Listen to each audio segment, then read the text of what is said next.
саламатсызбы?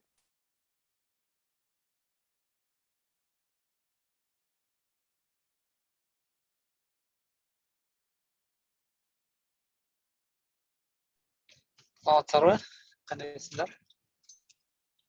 Сиз өзүңүз кандайсыз? Жакшы, иштер кандай болуп атат? Кечээ кандай иштер болду? Биз ошо кечээ записьти кечирээк алып, запись көргөнгө эле жетишип болду окшойт. Анан бүгүн аракеттерди кылып баштайбыз. Хорошо. Инстаграмга пост, видео, сүрөттөрдү даярдаш керек. 8-ине чейин деп дедлайн коюп коюптур. Анан кечээ бираз тексттерин даярдадык. Видео, сүрөттөрдү даярдаш керекпиз. Жакшы. Ошол болуп аткан иштерибиз ошол. Бүгүн видео менен кайра бир карап, WordPress'те иштейбиз. Жакшы. Молодцы. Айжамал, саламатсызбы? Сизде микрофон иштебейт го. Тек чат менен учурашасыз. Микрофонду коем. Мүмкүнчүлүк жок го. Иш менен. Жумуштап туруп. Давай берели. Что-то мен чатка жаздым. Окшойт, everyone деп.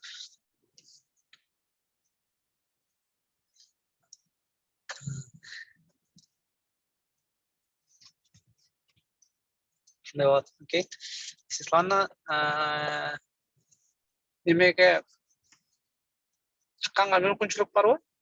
Instagram лайвга видео. Азырбы? Нет, жок вообще. Вообще бар? Анда сиз биринчи сизде кандидат экенсиз. Биз экинчи, төртүнчү күнү лайв чыгармай болдук.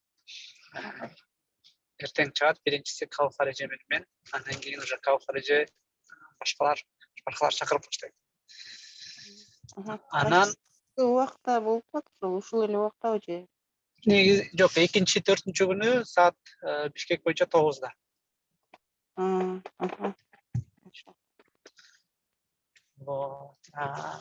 Анан дейли ушул жума менен аяктайт. Анан 2 жумага каникула келет дейли.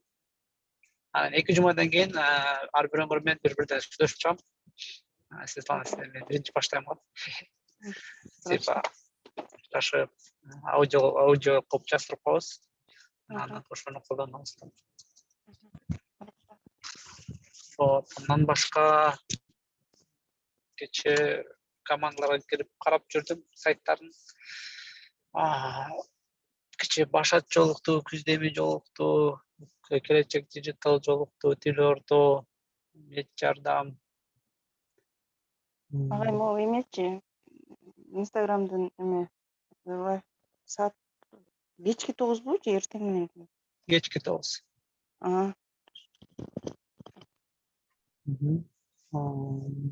Үйлөр сонун неме видео тартыптыр. Кантип жүктөө болсо болот. Подкастты көп адамдар түшүнбөйт. Подкасттан жүктөө болсо болот. Вообще подкаст деген эмне экенин көп адам түшүнбөйт. Өткөндө, кстати, кыргызча подкастта да бир сонун неме чыккан. Текст чыккан, подкаст деген эмне деген. Анан ошол видеосун да жүктөп кечээ дагы ошону бөлүшүп жүрдүк. Инстаграмдан анан ошондо сактап коюш керек биздин сайтка. Анан ошол ссылкаларды кийин подкасттан жүктөйт деген. Сразу ошол ссылканы жибере тургандай. Монтип жүктөйт. Монтип кылсаңар болот. Статистика боюнча көбүнчөсү биздин сайтка ссылканы беребиз. Контентчиге ошол контентчиден ошто плеер бар, ошону угушат. Бирок аны укканда ошондо браузерди өчүрбөй туруп угуп кете башат да. Телефон эле компьютер жанында отуруп эле телефон жанында отуруп кабыл болот да. Если Google подкастты көчүрүп алса, анда экранды өчүрүп коюп эле өз ишиңди жасап жүрөсүң болот. Так, силер подкаст угасыздар? Бул каналдан сұрап коюнчу. Светлана, сиз подкаст угасызбы? Жок, уга элекмин. Билесизби подкаст дегенди? Эме? Жок,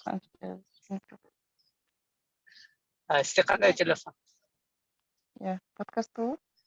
Биз азыр Телефонуңуз кандай? Androidби же iPhone болот? Android болот. Анда сиз деген Кажы Кужунун Instagramдан немесине кирип, страницасына кирип, Сізде Google подкаст деген бар ма телефоныңызда? Телефонда андай жоқ.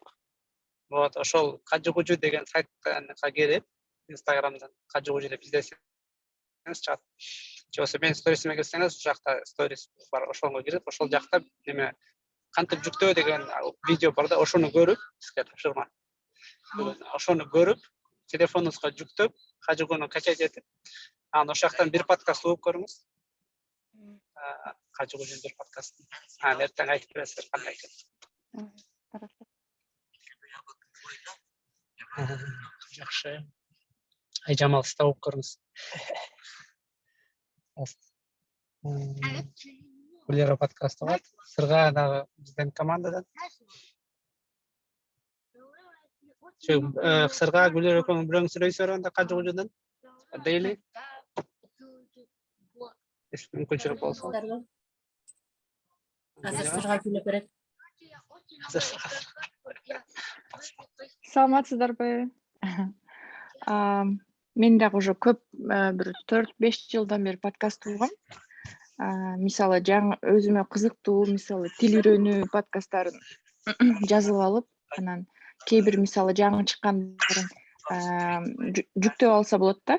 Анан мисалы сет жок болсо же интернет жок болсо, офлайн укса да болот. Подкасттын бир жакшы жагы ошол. Заманбап радиодой да. Анан биздин дейли боюнча агай, мен азыр Notion'га биздин акыркы атын деп жазганга аракет кылдым. Карап көрсөңүз. Акыркы атын?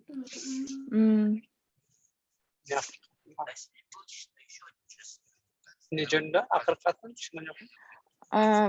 Биздин жанагы акыркы подкасттын. Окей. Эми түшүндүңүзбү? Ошону карап көрсөңүз. Дагы 1-2 сүйлөм жазайын деген, бирок менин оюмча ушул жетиштүү болот го. Анан карап көрөйүн. Бүгүн неме пост чыгат да, эртең деген. Бүгүн анонс чыгат, эртең деген чыгат. Ошону азыр ошону карап аткам азыр календардан. Эгерде акыркы, если у нас утвердилось, бүгүн уже анонс чыгарам да, буюрса. Жок, анысын утверждать этпей эле чыгара бергиле, все равно аттары чыгара берейин. Макул, анда азыр чыгара берейин.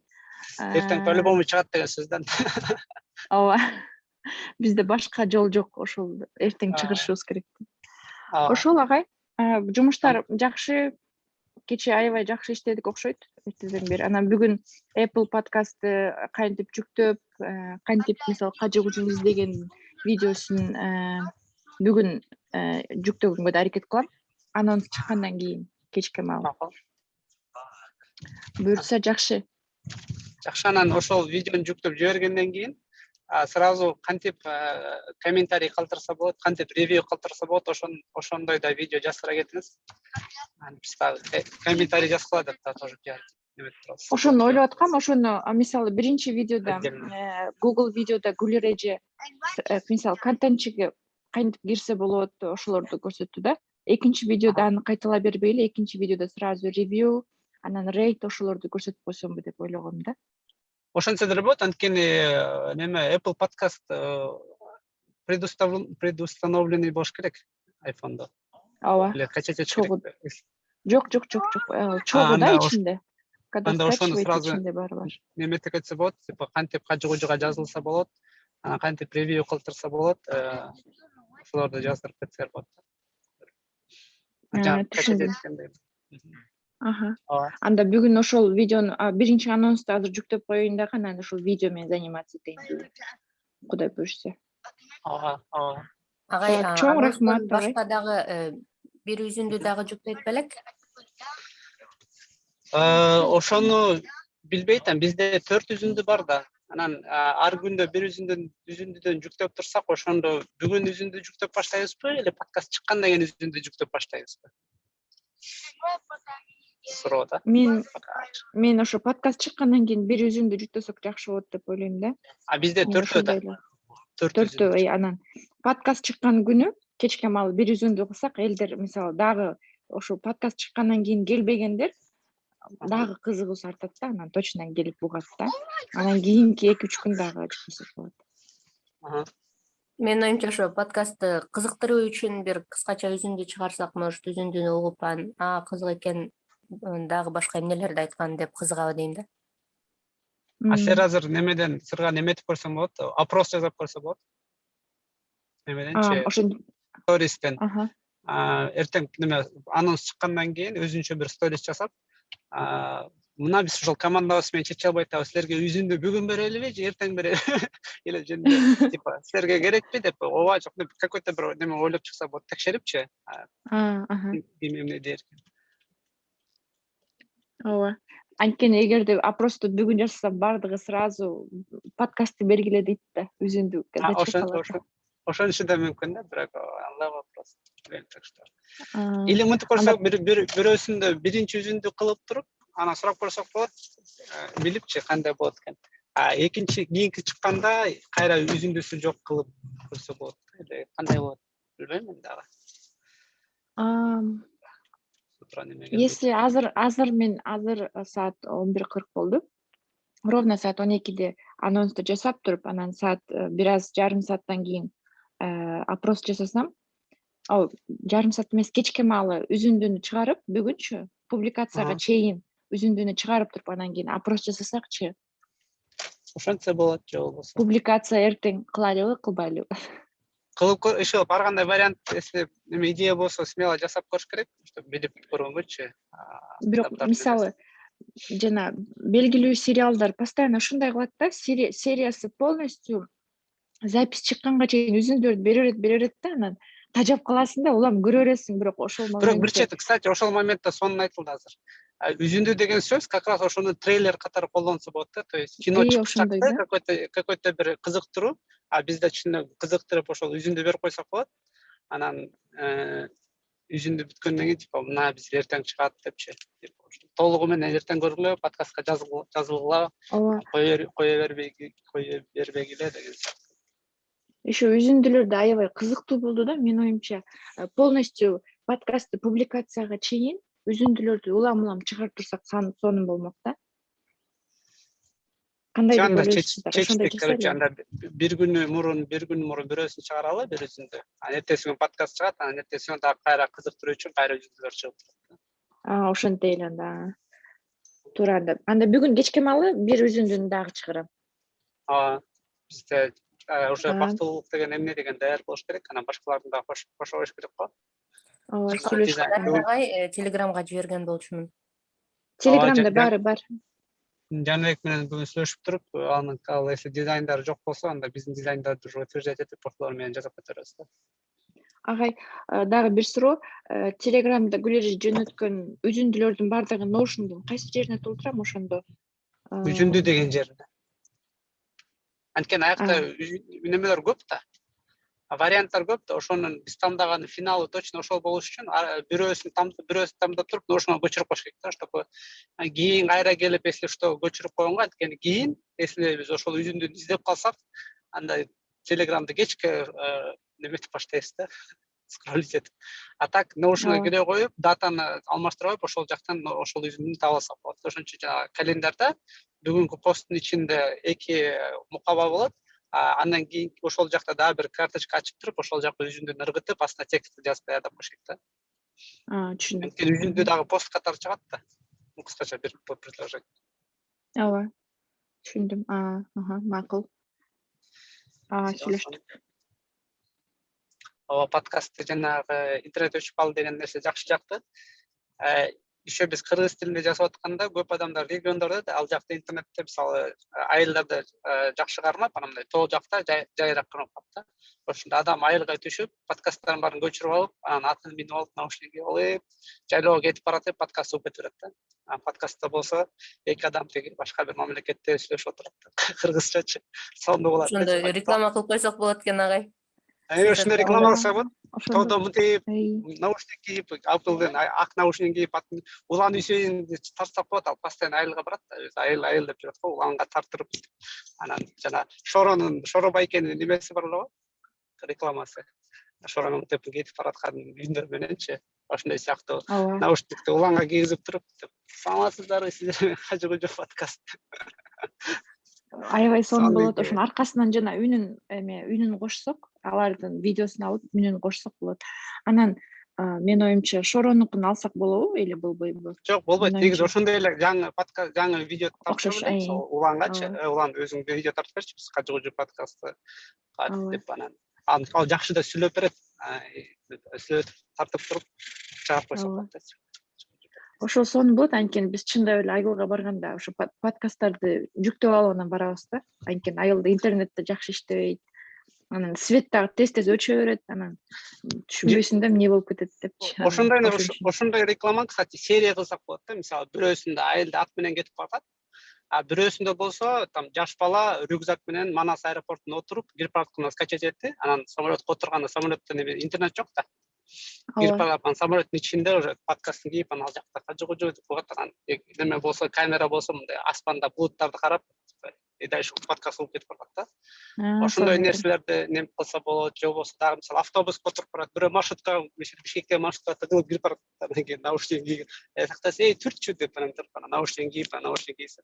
Саламатсыздар, сиздер менен Кажы Кожо подкаст болуп кетип барат маршрутканын ичинде. Ушундай серияларды жасап көрсөк болот да. Кызык. Ошондой серия Жайлоодо жасаса бозу деп болот. угуп отурган. Же болбосо мисалы айылда талаада иштеп жаткан кишилер дагы подкастын уккан жазсак болот. Ошолорду ошо идеяларды жазып немеге жазып коелу, Треллого интип калабыз азыр. Ошону жазып коелу Треллого, жазабыз деп анан ошого немебиз келгенде, энергиябыз жеткенде ошону жазып баштайбыз. Баарын подкаст кызыктырып койдук экен, бар жазылып баштап угуп баштайт. Так. Кийинки тема өтөлү. Калкар эже келди. Саламатсызбы, Калкар эже? Сөйгөнгө мүмкүнчүлүгүңүз болсо. Калкар эже дагы аябай мультизадачный болуп баратат. Азыр уже канча проектте? Рейкелүү 5те, Чөйрөдө. Саламатсыздарбы?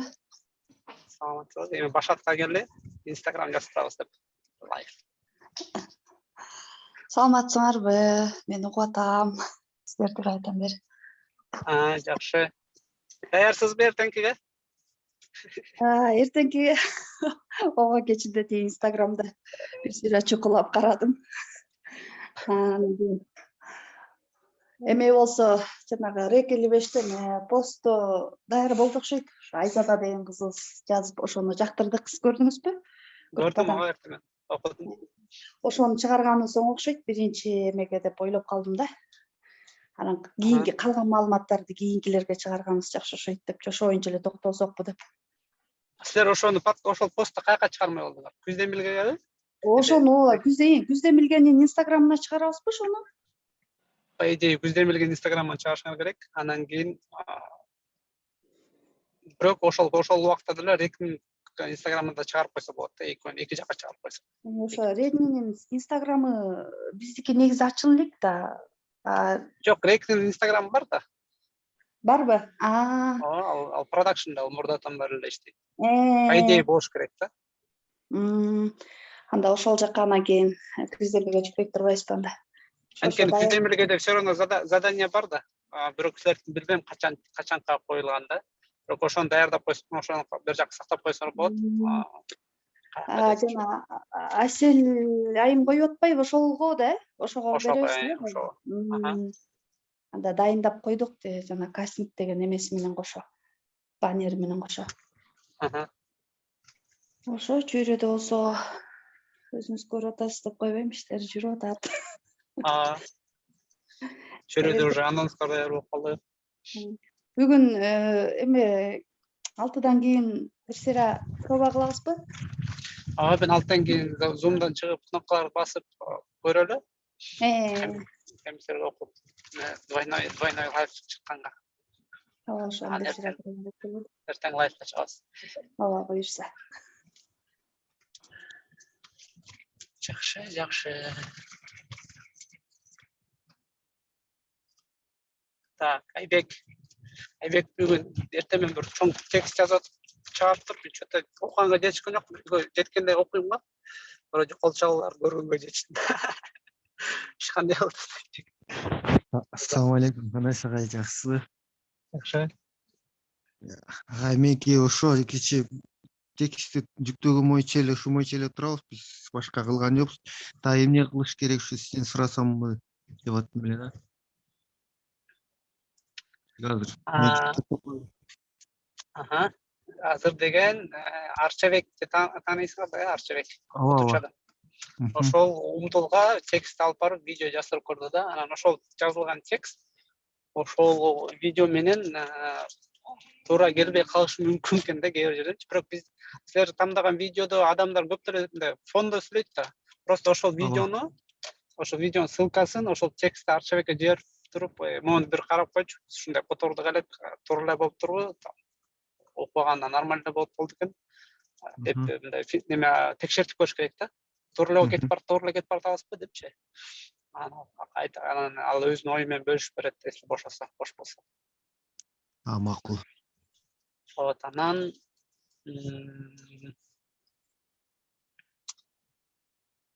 аны окуш керек эми. В смысле, үн коштош керек ага. Монтаждаганга чейин биринчи үн коштолош керек да. Биздин студияга барып, үн коштогонго чейин биринчи кастинг кылыш керек. Ким ошол үн коштоп бере алат. Ошондой үн мененчи. Ошол процессти жүргүзүш керек. Бизде рек деген неме бар уже, чатта үндөр бар болуш керек. Умтулда. Жактан карап көрөлү, кайсы үндөр подойдет. Анан ошол үндү заказ берип барып окуп чыгабыз да. Түшүнүктүү. Ошол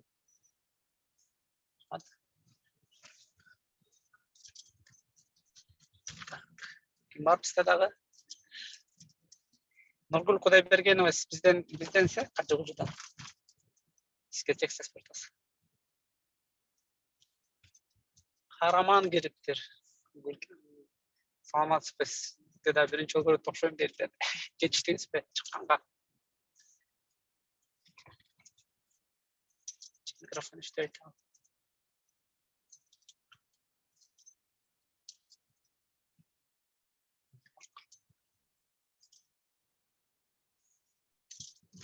Адинай, Мерим, Жумаева. Матбагай. Адинай. Психологиядан. Не жаңы? Биз кечээ командабыз менен жолуктук, WordPress боюнча ким эмне кылып атат, үйрөнгөн жок деп талкууладык. Анан бүгүн өз алдынча буга чейин иштеп келгендер бүгүн ошо сабактан кийин кечинде 11лерде жолугуп команда менен чогуу иштеп баарыбыз эме кылып шер кылып көрсөтүп иштеп көрөлү дедик. Ошо башка жаңылык деле жок. Сиз дагы дальше бизге неме кылып коесузбу? Жардам берип. Жардам берип кош. Ооба, мен жардам бергичекти. Силердин азыр эң чоң задачаңар ошол шаблон, ошол WordPress-тегилер кантип иштейт ошону үйрөнүп алышыңар керек да. Мисалы Notion'да жаңы үйрөнгөндөй сыяктуу да. Notion киргенде азыр Notion'да бирдеке жасап атканда оңой эле жасайсың да. Плюс басып тандайсыңар, бул деген мындай иштейт экен, биякта деген иконка мынтип коюлат экен, сүрөт мынтип коюлат экен. Ошо билип калдыңар да. Ошондой сыяктуу эле ошол WordPress-тин темаласында ошо билип алышыңар керек да. Кайсыл кнопкалар кантип иштейт, кайсыл блоктор кантип иштейт, кантип жылдырса болот, кантип алмаштырса болот, кантип өчүрсө болот, кантип жаңыны кошсо болот. Ошонун баарын коркпой жазаганды үйрөнүш керек да. Анан силер даяр шаблоңарды ошол шаблонго окшош текст эмес, прям ошол шаблонго просто силердин башында Notion жасаган страницаңар туш келгендей кылып блоктор жасаш керек да. Простой кылып. То есть силер азыр прям сайттын баарын жасап салбашыңар керек да. Эң эле жөнөкөй биринчи страницаны жасаганга аракет кылыш керек да. Мисалы кыргызча психология деген эмне? Биздин максатыбыз там кичинекей текст и всё да. Ошону эле жасаганга аракет кылыш керек. Там менюну өзгөртүп, логотипти алмаштырабыз, анан тиякта футерди эмес эле аналар баары тура берсин, эски бөлүмдө. Просто ортодо блоктор жаңы болсун да, главный страницадачы. WordPress-тен ошондой жасаганга аракет кылсаңар, эң жөнөкөй. Эң простой эле неме жасап көрөлү. Анан ошондон биз ошого жараша анан кайра чоңойтуп баштайбыз да, башкаларды кошуп, башка блоктор кошуп. Анан дагы ошо WordPress-тен өткөндө шаблон тандадык эле да, анан ошону таппай койдук кечээ карап ошо. Сиз чогуу тандабадык белек. Аны мен установка кылып берген болушпайбы уже? Аны биз кирип карадык, ошо жок экен да ичинде. Хорошо, бүгін қарап тұрайын анда. Рахмат.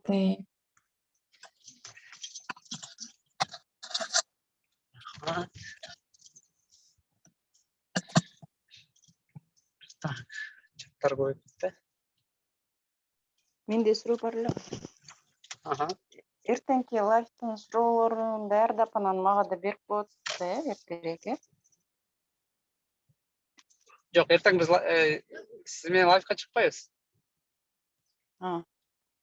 Сіз менен лайфқа башка күнү атайын. Бир күн айтылат, могул күнү чыгабыз датасы.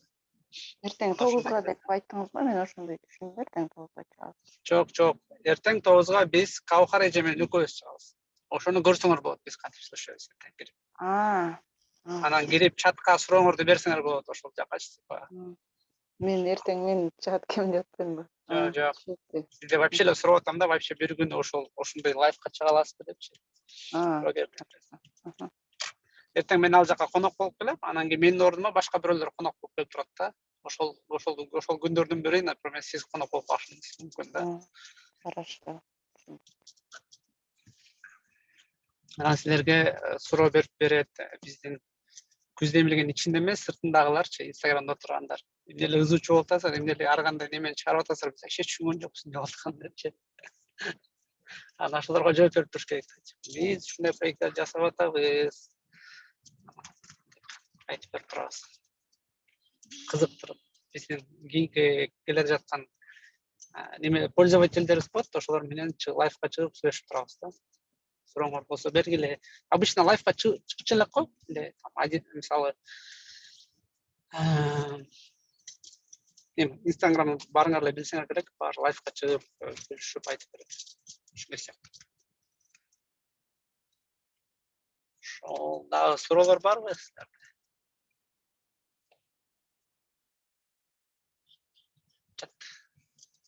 Микрофон иштебей жатат. Мен жумушта. Всё хорошо. Түшүндүм.